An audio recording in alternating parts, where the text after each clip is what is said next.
ત્યારે બંધારણની શરૂઆત કરતા મુદ્દા નંબર 1 કે શરૂઆત ક્યાંથી થાય? સગાઈથી. તો સગાઈમાં પુરુષ અને મહિલાઓ કુલ મળીને 21 જણાથી વધારે વ્યક્તિઓએ સગાઈમાં જઈ શકશે નહીં. સગાઈમાં પોતાના કુટુંબમાં તનના જે હગા હોય એને લઈ જવા, બીજાને કોઈને આમંત્રણ આપવું નહીં. સમાજના તમામ પ્રકારના પ્રસંગોમાં કોઈ પણ પ્રસંગ હોય એની અંદર ઓઢવણામાં કપડાં કે દાગીના લઈ જવા નહીં. તમામ આપણાથી રીત રિવાજો પ્રમાણે રોકડમાં ઓઢવણું કરવું. સગાઈમાં માત્ર કેટલી વસ્તુ લઈ જવાની રહેશે? સાડી, નાળિયેર અને રૂપિયો. આ 3 જ વસ્તુ સગાઈની અંદર લઈ જવાની રહેશે. બીજી કોઈ પણ પ્રકારની વસ્તુ લઈ જવાની રહેશે નહીં.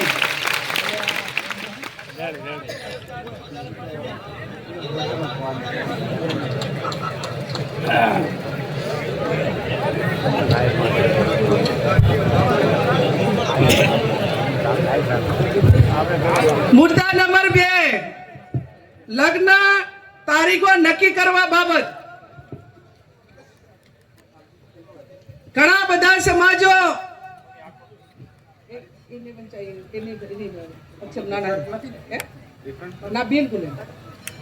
લગ્ન તારીખો નક્કી કરવા બાબત તો આખો સમાજ આજે એવું નક્કી કરે છે વાગડની ધરતીમાં જગદીશભાઈ ઠાકોર સાહેબ કે 12 માસ લગ્નથી આજે પશુપાલન હોય, ખેતીવાડી હોય, ધંધા રોજગાર બધા ખોરુંબે જાય છે.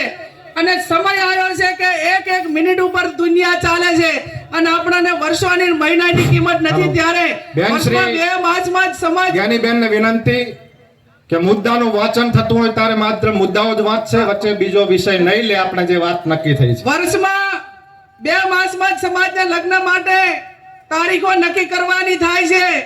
વૈશાખ સુદ એકમ થી 15 દિવસ પૂનમ સુધી, એટલે વૈશાખ મહિનામાં અજવાળિયામાં 15 દિવસ અને મા મહિનામાં અજવાળિયામાં 15 દિવસ આખો ઠાકોર સમાજ એ પોતાના ઘરના લગ્ન હોય કે સમૂહ લગ્ન માટે છૂટ આપેલી છે. પણ વ્યક્તિગત લગ્નમાં 2 મહિના જે આપણે નક્કી કર્યા છે એના 15 દિવસ, એના પછી કોઈ લગ્ન કરવાના રહેશે નહીં. 1 મહિનામાં આખા સમાજે લગ્ન પતાવી દેવાના અને કોઈ ઇમરજન્સી હોય તો એ પોતાની રીતે લગ્ન કરે.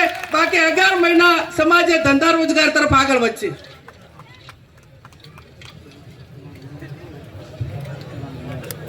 મુદ્દા નંબર 3, સગાઈ કર્યા પછી લગ્ન કરવાના હોય ત્યારે લગ્ન મૂકવાની પ્રથા સદંતર બંધ કરવામાં આવે છે. સામ સામે ચર્ચા કરીને ગણેશ લેવાના રહેશે. લગ્ન પ્રસંગે પત્રિકા છપાવવાની નહીં રહે. સાદું કાર્ડ રાખવું. મોબાઈલ ફોનથી ડિજિટલ આમંત્રણ આપી શકાશે. ટૂડ પ્રસંગે આમંત્રણ કે રાવણું રાખવું નહીં. સામાજિક પ્રસંગે રાજકીય આગેવાનો હાજર ન રહી શકે તો કોઈએ આગ્રહ કરવો નહીં અને કોઈએ નારાજગી વ્યક્ત કરવી નહીં.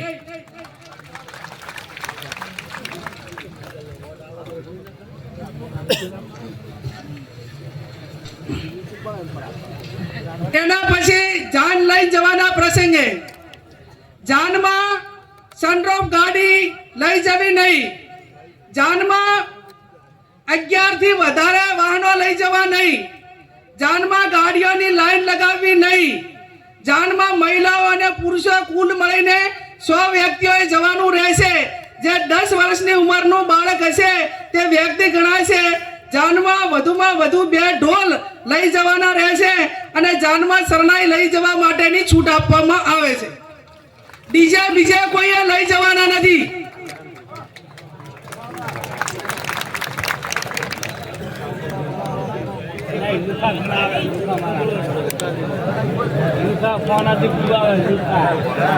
હવે આપણે પટલું, દાગીના, હમાઓ અલગ અલગ પંથકમાં બોલાય છે. વરરાજા સામે ગામ જન લઈ જાય વેવાઈને ત્યાં તો એને કયા દાગીના લઈ જવા? બુટી, મંગલસૂત્ર, પગની જાજરી અને સાદી બંગડી લઈ જવાની રહેશે. આ સિવાય અન્ય કોઈ દાગીના કોઈ પણ સંજોગોમાં લઈ જવાના રહેશે નહીં.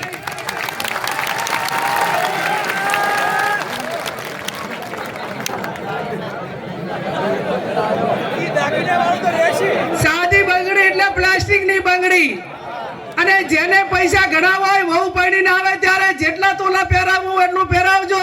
માનો આપણે ભાઈ ત્યાં સામે ગામ જ્યારે જાન લઈને દઈએ અને પટલાની અંદર આટલી 4 વસ્તુ જ રહેશે.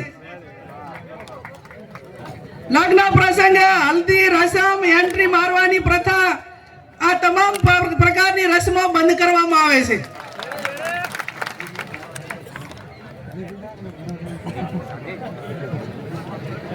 જમણવારનો પ્રસંગ, જમણવારમાં એક મીઠાઈ, દાળ ભાત, કઠોળ, લીલી શાકભાજી, રોટલી, રોટલા, પૂરી રાખવાની રહેશે. આનાથી વધારે કોઈ પણ પ્રકારની આઈટમો લગ્ન પ્રસંગમાં બનાવવી નહીં.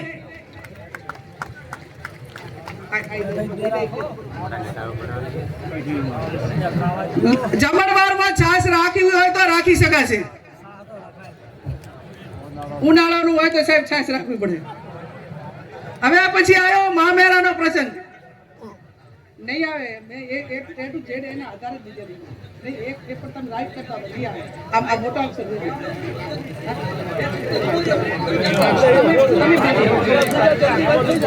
મુદ્દા નંબર 7, મામેરાનો પ્રસંગ. મામેરામાં મહિલા અને પુરુષ સાથે વધુમાં વધુ 100 ની સંખ્યા લઈ જવાની રહેશે.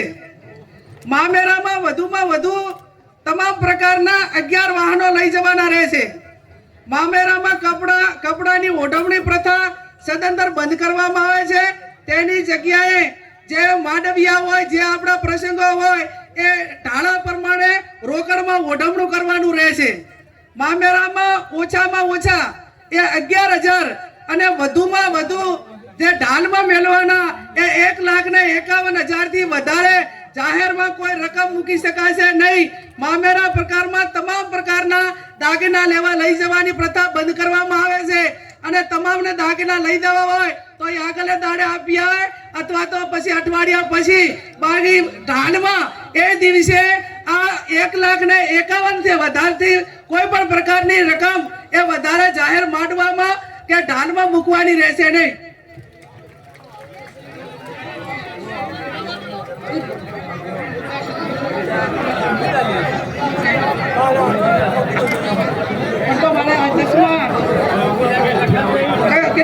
પછી આમ દિશે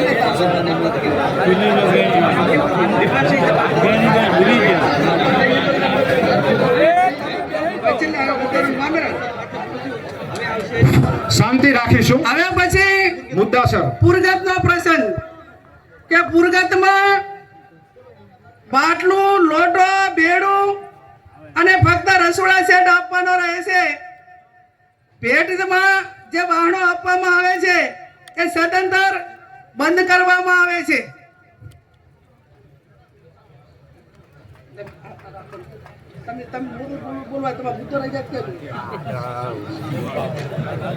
આણાનો પ્રસંગ, દીકરીના લગ્ન કર્યા હોય ત્યારે જ્યારે આણું કરવા જવા માટેની પ્રથા બંધ કરવામાં આવે છે.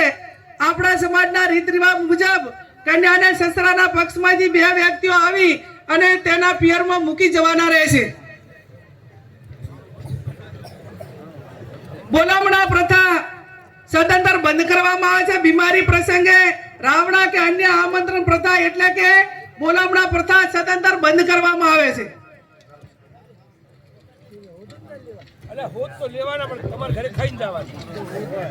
મુદ્દા નંબર 11, ઢૂંઢ જન્મ દિવસ પ્રસંગે ઢૂંઢ પ્રસંગ આમંત્રણ કે રાવણું રાખવું નહીં. જન્મ દિવસની ઉજવણી પ્રસંગે સદંતર બંધ કરવામાં આવે છે.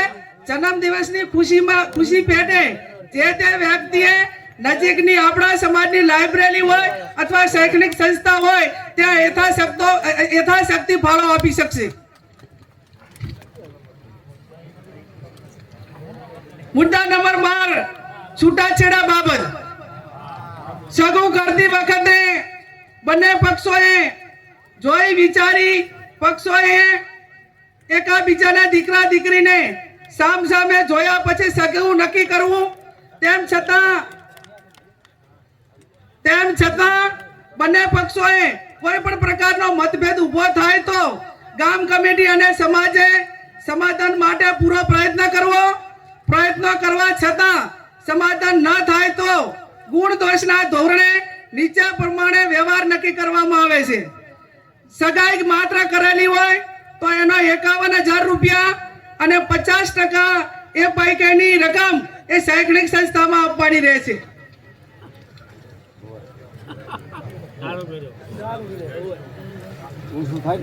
છૂટાછેડા બાબત લગ્ન કર્યા પછી છૂટું કરવાનું થયું કોઈ સંજોગોના કારણવશ તો એના માટે 2 લાખ રૂપિયા એ સમાજનો જે રિવાજ એ કરવામાં આવે છે.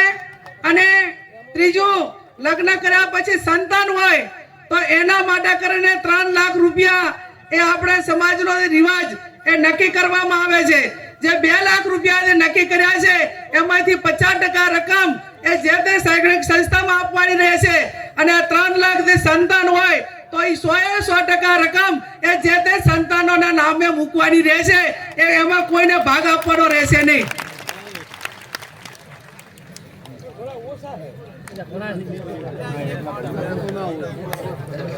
મૈત્રી કરાર, હવે મૈત્રી કરાર હોય કે લવ મેરેજ હોય, આ કાયદાથી બંધાયેલી વસ્તુ છે. પણ મૈત્રી કરાર તેમજ ભાગીને પ્રેમ લગ્ન કરનારને અથવા સમાજે આ બાબતમાં કોઈ બીજા સમાજ કે એવું થયું હોય તો એને જેટલું શક્ય છે એટલું સમાધાન કરવા માટેનો પ્રયત્ન કરવો અને આવી ઘટનાઓ ન બને એટલા માટે સમાજમાં સમજણ ઊભી કરવી.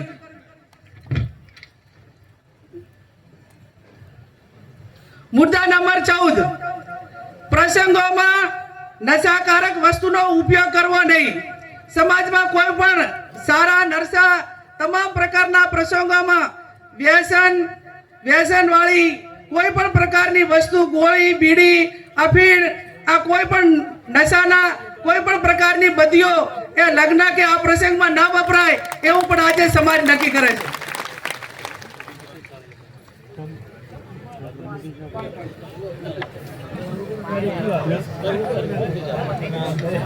મુદ્દા નંબર 15,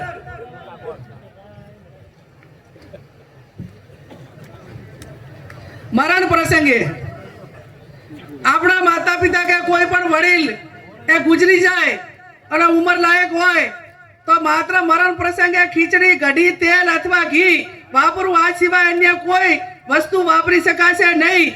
બેસણામાં કોઈ પણ વારને કવાર ન કરવો અને શક્ય હોય એટલું જે તે વિસ્તારના ઓલા પ્રમાણે કરીને એ ઝડપી પતે એવા પ્રયત્નો કરવા. જે કોઈ કવાર ના હોય, જે તારે જન્મ આપવા એ ટાઈમે કોઈ વાર નથી હોતો, કોઈ બીજા પડામાં નથી હોતો, એટલે આવા પ્રસંગોમાં કોઈ વારની કે એની રાહ જોવી નહીં. મુદ્દા નંબર 16, ખાસ વિનંતી, દરેક ગામમાં કુટુંબ વાઇઝ આ જે કમિટીઓ જે બનાવવાની છે એની અંદર આ જે આપણું આ બંધારણ છે એ બંધારણ દરેક કુટુંબ વાઇઝ પહોંચે એના માટેના પ્રયત્નો કરવાના. દરેક તાલુકામાં તાલુકા કક્ષાએ બંધારણ અમલમાં માટે આવે તે માટે સંકલન સમિતિ બનાવવાની, તાલુકાની સંકલન સમિતિ બનાવવાની અને એકદમ ચુસ્તપણે આ બંધારણ અમલમાં થાય એના માટે તમામ પ્રયત્નો કરવાના. આજે 16 જે મુદ્દાઓ હતા એ મુદ્દાઓ મેં તમારી સમક્ષ વાંચ્યા છે અને આ 16 મુદ્દાઓમાંથી કોઈ પણ ભંગ કરે તો એનો હગો ભય હોય તો એના પ્રસંગમાં હાજરી ના આપવી. અને હું આજે આ વગરજીની ધરતી ઉપરથી બધાને વિનંતી કરું છું કે આ બંધારણ એ વગરજીની સાક્ષીએ, સદારામ બાપુની સાક્ષીએ, નાથ ગંગાની સાક્ષીએ, સાધુ સંતોની સાક્ષીએ જ્યારે અમલમાં આવ્યું છે અને છતાં કોઈ પણ વ્યક્તિ આ બંધારણ માટે એને અમલીકરણમાં કઈ બાંધછોડ કરશે અને આ પ્રકારનો સમાજે નક્કી કર્યું એમ ને વર્તે તો એ સમાજનો સૌથી મોટો દેશદ્રોહી ગણાવશે અને સમાજનો દુશ્મન ગણાશે. એ સમાજને એની જોડે કોઈ પણ પ્રકારનો વ્યવહાર ના કરવો. આ 16 મુદ્દાઓનું બંધારણ મેં તમારી સમક્ષ મૂક્યું છે. છેલ્લી વાત કે આજે તારીખ એ 4/1/2026 છે. ઘણા બધા મહાનુભાવોએ એમના પ્રવચનમાં વાત કરી કે આપણે ખોડિયાર વરાણા મુકામ